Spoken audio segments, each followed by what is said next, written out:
Gold is exhibiting a critical, exceptional structural inflection point. As clearly seen on the chart, the H1 timeframe order flow remains heavily bearish, with institutional distribution driving price action straight into a major deep discount institutional demand zone. This is an educational video, not investment advice.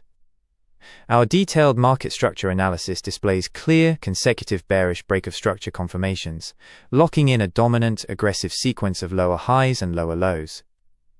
Large institutional sellers continue to defend premium pricing, aggressively liquidating all recent rallies into major supply. Currently, vital downside exposure liquidity rests heavily below 4,080, 4,050 and 4,000, while significant unmitigated upside exposure liquidity pools remain exposed above 4,200, 4,350 and 4,450. Smart money is firmly in distribution mode, temporarily absorbing incoming downside pressure within this major demand zone, though a relief rally might manifest before the macro trend continuation resumes. Our focus is on this entry zone between 4,185 and 4,215. We are waiting for mitigation here. Once price action confirms, we can expect a move to start.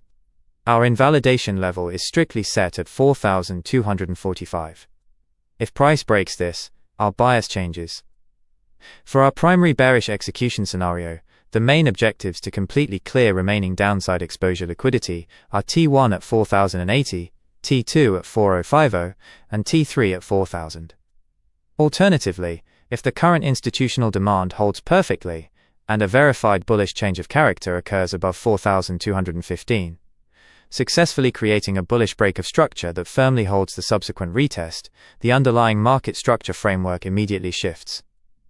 For this bullish alternative, after a validated structural shift happens, the newly established objectives to clear upside liquidity become T1 at 4,345, T2 at 4,450, and T3 at 4,550, with a definitive alternative invalidation level maintained strictly below 4,040. Follow for more. The next analysis is coming very soon.